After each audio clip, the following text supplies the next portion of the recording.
Hey, what's up, everybody? Welcome to the West Coast Sports Podcast. I'm your host, Richard Frias Guzman.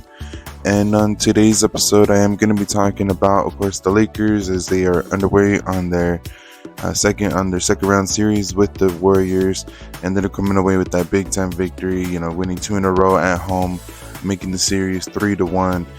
Definitely a close fought game when it came to, or a very hard fought game for the guys.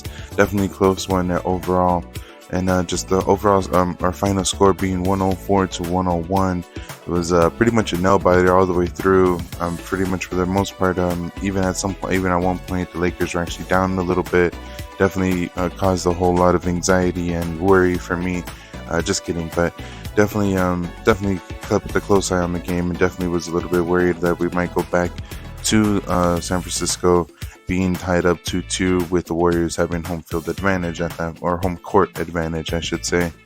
So this episode, I am just going to be doing a whole little breakdown on that, just kind of even previewing game number 5 and kind of letting you know how I think Lakers can actually go ahead and come away, finish it up, do a gentleman's sweep on the Warriors, and then that way so that we can be prepared and be rested up for whether if it's the Nuggets or the Suns.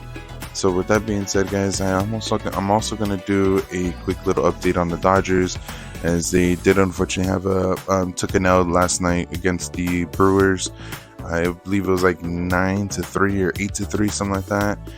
Especially after coming away with that series against the Padres, they ended up winning 2 out of the 3 games, and then after that, of course, sweeping the Phillies.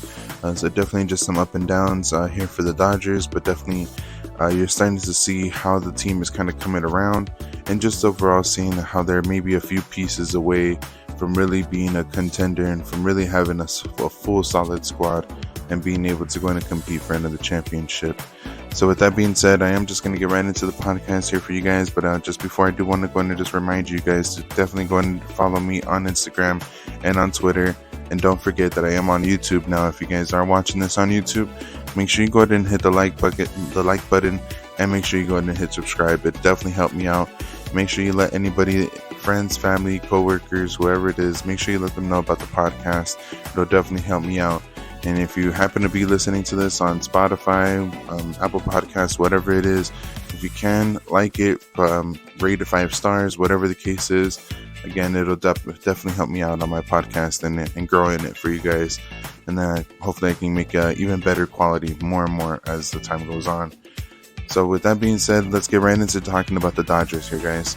Dodgers ended up having an unfortunate loss last night against the Brewers. Of course, as I mentioned, we really just want to stay focused on the things that they're doing good, because I really think that it's all coming down to just, in this case, they straight up just finished up the series with the Padres. It was Sunday night. That Sunday night, they had to go all the way to Milwaukee to go and play them. I think it was at a 4 p.m. Central Standard Time or something like that. So for us, that's that's 2-3 hours ahead, So for them to go in, or for 2 hours, I believe. So for them to go in and be able to go in and be ready like that, be all set to go and everything for that early of a game, that's kind of ridiculous in my opinion. Now, baseball, it is what it is. You have 162 games. You got to cram them in somehow, right? Now, the main thing that I noticed, just kind of lately with the Dodgers, is they're still trying to find a couple pieces. They're still trying to go in and find, another starting pitcher, maybe, and mainly the bullpen pitchers. I know that the bullpen has been something that's been struggling since the beginning of the season at this point. And I know that it is definitely a point or a position that they're looking to go ahead and improve. So we'll definitely have to go and keep a close eye on that as to who the Dodgers could be potentially even calling up, because I have been hearing that there is some bullpen pitchers in the minor leagues for the Dodgers that have been getting a whole lot of attention. So maybe that might be an opportunity for one of these young guys to come on up, show the team what they actually have or what they got, and just be able to go in and go from there. So maybe who knows, it is a free agent or two that's out there where the Dodgers have been keeping an eye on, seeing how things trend for them, or seeing if maybe the team has been interested in moving them around. Who knows. Now, the main thing that I want to go in and just have the Dodgers stay focused on is see if we can go in and get a legit third baseman. Now, I'm not saying that Edwin Rios wasn't a legit third baseman, or even any of the other players like Max Muncy who have been playing third base. And I know what you guys are probably going to say, well, if we would have kept Justin Turner, that would have taken care of it. And yeah, you're probably right. But when it comes down to it overall, the move already happened. JT's with the Red Sox now. We need to go in and find a third baseman, and Edwin Rios would have been a solid, player to go ahead and have there. Dude's actually, the main thing that everybody was worried about was his bat. It wasn't necessarily so much on his defense. He can protect that third base side very, very well. He's actually very versatile when it comes down to his defense abilities. The main thing that everybody was curious about was his batting, whether if he was going to be consistent enough, whether if he was going to be able to provide enough power, being how big of a guy he is, but not to go and say that every single big guy hits for power, but you definitely at least wanted to see it, a little bit more, rather than it just continue to be line drives, or it seemed like he was getting a lot of ground balls overall. So, but at least as of recent, it did look like before he had this injury, it did start to look like he was making those adjustments and making it so that way his slugging percentage was actually going up. Everything was kind of leaning towards that side, that he was going to go ahead and improve his batting. But unfortunately, that unfortunate injury did kind of put a delay on everything there. So with all this being said, guys, I do think that the Dodgers should keep an eye on Nolan Arenado.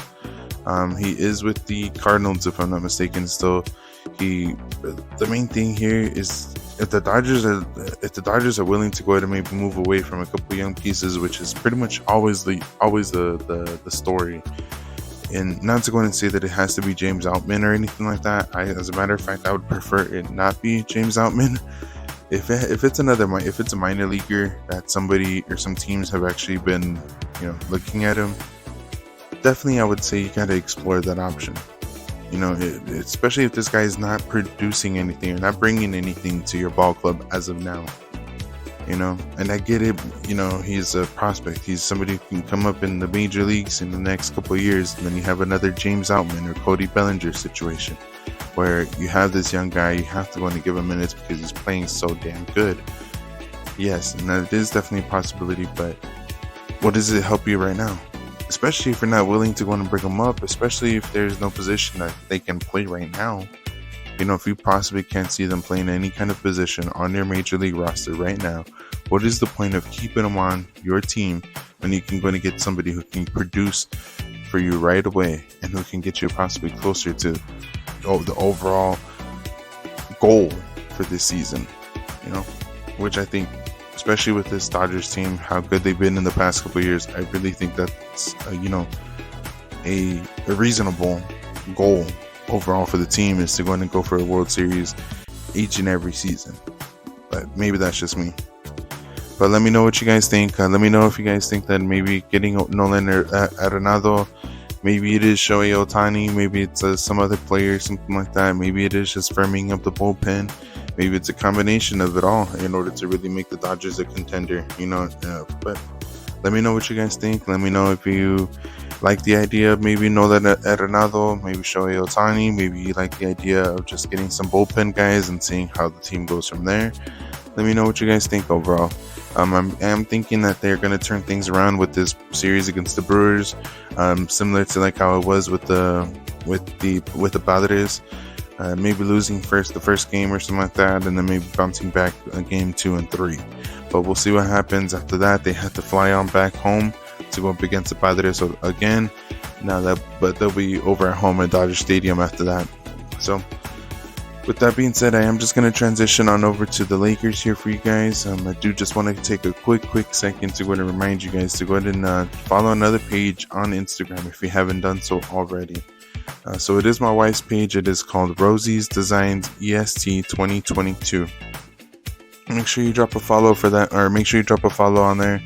It is my wife actually makes these customized chip bags where you can go ahead and get any kind of like design or logo, colors, characters, all kinds of things. If you have a particular theme or something like that going on for the party or for the celebration or the event or whatever the case is, Definitely go ahead and let her know what it is. Definitely let her know if there's any sort of a color scheme or whatever the case is, and I'm pretty sure she'll be able to come up with something. If you already have something already in mind, I'm sure she'll surprise you with the extra little details that she puts into it. But overall, great quality, great quick response and everything as well. Just make sure you're going to give her a sufficient amount of time, of course.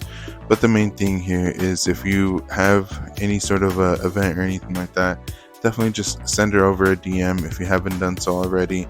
Make sure you drop at least a follow. It is Rosie's Designs EST 2022. So make sure you drop a follow on there. Let her know that you heard about it on my podcast. And if you happen to place an order or something like that, maybe we can throw in a couple extra chip bags or something like that. But let me know. Hopefully you guys definitely drop the follow. And then if you happen to do so, make sure you let her know, what kind of event you got going on, and she'll be able to go and help you out from there. So again, Rosie's Designs EST 2022, and I'll be making sure to tag it on my Instagram as well, so in case you guys need it from there. So with that being said, let's go into just transition right on over to the Lakers, as they came away with the big time victory last night. Ended up winning 104-101. It's absolutely hilarious. I kind of knew from the beginning it was going to be a close game. It was going to be a low scoring game. If you guys don't do it, if you guys are Laker fans, definitely make sure you go in and download their app, the Lakers app. It's their official app and everything and all that. But every single game, they do Lakers Pick'em, where you can win all kinds of prizes and stuff like that, and all kinds of prizes and even cash. I think they even do like $75,000 or something like that. I do it every single time just to go ahead and have some fun and answer some trivia questions. And it's all predictions pretty much for the game. So it's kind of cool to go ahead and just kind of see what you can do, maybe kind of predict the game. I ended up predicting that they were going to score 105 points. And it was funny because it's like everybody who was kind of thinking, it seemed like the majority of the people were thinking it was going to be 110 plus. I kind of had a feeling it was going to be in the low hundreds for sure. And so it's funny how it kind of turned out that way, 104-101. But definitely was interesting to go ahead and see the game. I was honestly getting worried at times. I don't know about you guys, especially with especially I think it was the second quarter, part of the third quarter, where the Warriors were starting to build it was like a 6-point lead, then 8-point lead, then it jumped all the way up to past the 10-point lead, and I was like, oh no. I mean, of course, there's no lead that's really safe in the NBA, especially with how efficient some of these offenses can be, but with the Lakers, I really think it was our defense that we kind of rested our heads on. It was the main thing that we ended up focusing on, is the defense. I believe it was, in my opinion, just one of the better performances for the defense this season. You definitely got to go in and see how they really, hang their hat on that, how they really rely on their defense ability. Even with some of the great offensive showings, in this case, this 100% is the Lonnie Walker game. We wouldn't have won this game without Lonnie Walker. All his points came in the fourth quarter. I mean, talk about clutch, right? Talk about a guy who's not afraid of the moment. Talk about a guy who stayed ready, who, I don't even know what to say. This guy was just absolutely incredible. For this guy to be missing so much time out of the rotation, to hardly even playing in the Memphis series, and then to have two incredible games back to back like this. I mean, he had a pretty solid game last game, and he had an incredible game this one. So definitely interesting to go in and see just how Lonnie has been playing. You always hear about players that miss time out of the rotation, they fall off, they're out of rhythm, they're out of sync, and then you get a guy like Lonnie Walker. This guy just comes in and just starts hooping. I don't know what else to say, but I mean, definitely got to give my props to this guy. I don't think we would win. There's no way the Lakers would win this game without Lonnie. Everybody played incredible defense and everything, but you definitely needed that offensive punch, especially with AD kind of being missing in action there at least on the offensive side. He was doing his thing defensively all game long. and came up with 19 points in the first half. So you definitely were thinking that this was going to be maybe like a 30 potential 30-15 game possibly or something like that, and it didn't really turn out that way. In the second half, AD was pretty I would just say he was more focused on the defensive side than the offensive side. I guess we can put it that way. It's not going to make it seem like, oh, he has to go and be this dominant player every single time. No, it's a thing like, yeah, you want to go in and trust your players, but in my opinion, giving the ball to Anthony Davis is sometimes the better option in most of those cases. Giving the ball to LeBron James is better in most of those cases, but you definitely are happy to go in and see that these guys are trusting their other players. Even Austin Reeves having a big game with 21 points in tonight's game. You are definitely seeing that this team has trust in each other. They build confidence with each other. You even see that sometimes that everybody was dapping up Lonnie Walker at the end of this game. Everybody from the guys who play all their minutes, who regularly play, to guys who have not seen a single minute in this playoff series. But you are definitely happy to go ahead and see that this team just has a certain level of chemistry right off in the back. And it is that chemistry, in my opinion, that is going to go ahead and just carry them forward.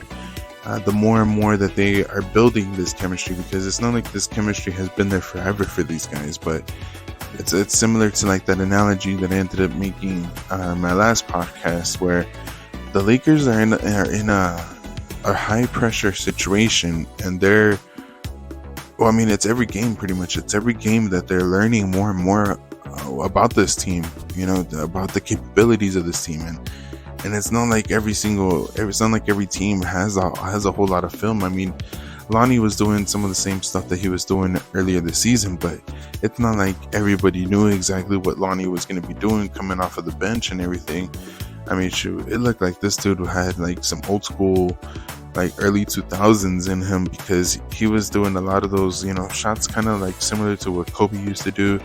He'd take a couple dribbles inside of the 3-point line to kind of make it seem like he was getting ready to go in and drive towards the basket. The next thing you know, just pulls right up and shoots that mid-range jumper. And yeah, it's crazy how he was knocking them down too, because it's like one of those like quick ones, those ones that even just snaps like in the net and everything from there. So definitely just, I don't know, it was interesting just seeing it overall. I had a smile on my face just seeing Lonnie out there. In my opinion, it was just a great boost of energy that he even gave that he gave the rest of the guys. He was even out there just hustling every single moment. I don't know what else I can say. This is 110% the Lonnie Walker game.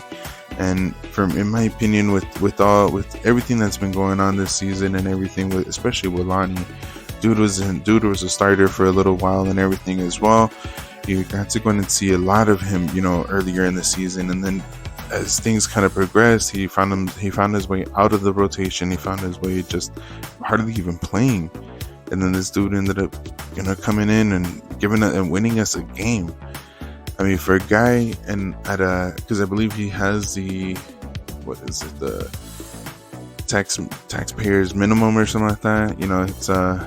It's a smaller salary. Of course, he ended up taking on that smaller salary, knowing that he was going to be on a big stage with the Lakers, and what bigger stage than game number 4,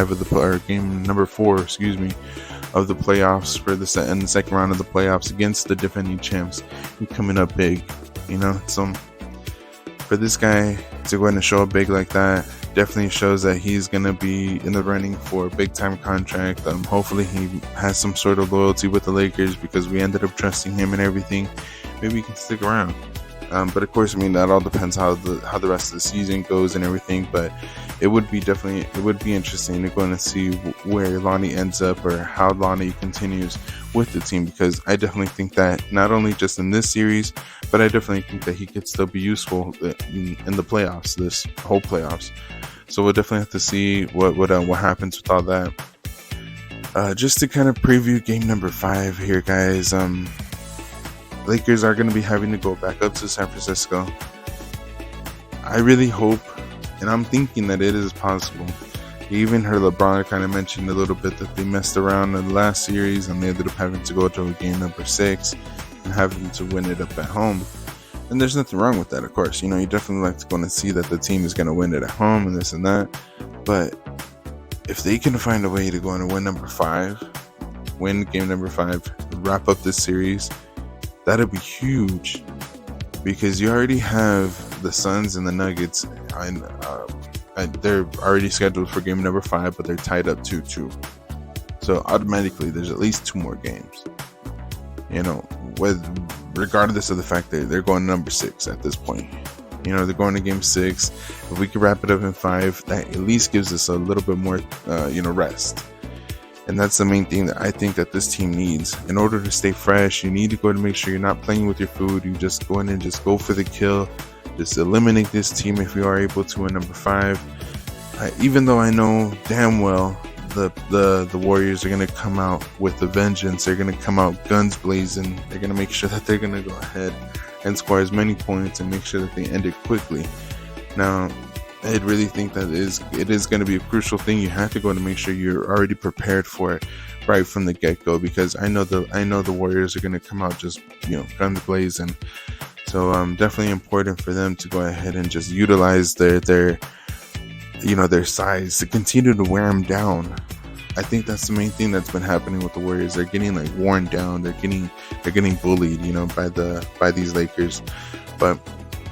And it is kind of showing that they're starting to, they're starting to wear down. They're starting to slow down. They're starting to go ahead and, move a little bit slower. Their shots are maybe not falling. And maybe that was just last game or something like that. Maybe I'm speaking out of context here. But the main thing here is I'm thinking that they have a really good opportunity to be able to close it out in 5. Just continue to do what you're doing. Expect any kind of, changes. I really think that they're going to continue to go ahead and go with, Steph. Steph had a damn triple-double, and that was him with controlling the ball, really not even going and putting up a whole lot of shots. He ended up going, 3 for 11, I think, or something like that, or 3 for 12 or something like that from a 3-point line, but definitely interesting. Definitely it's going to be interesting to see what kind of adjustments both teams are going to be doing, but I really think he just got to continue to go and apply the pressure towards the rim, apply as much pressure to them when they're trying to drive to the rim, and just be aggressive, be physical with them, and that'll eventually just wear them down. And if we get out to a big lead, I really think that they're just going to be cash out already at that point. Maybe they'll have a nice little one more time big push or something like that, but as long as you extinguish that real quick, you'll be set. You'll be all right. Hopefully they can do that. I think it's Wednesday when they're going to be playing again, so we'll have to go in and see Wednesday. I'll talk to you guys then, and we'll kind of do a little post game thing or something like that, and kind of previewing what's going to happen afterwards. But until then, I hope you guys enjoyed today's podcast. Make sure you guys go ahead and drop a follow for me. Make sure you subscribe, like it, whatever, all that good stuff. But definitely make sure you do so. I hope you guys enjoyed today's episode again. And make sure you tell a friend, family member about the podcast. And I'll talk to you guys later. Peace.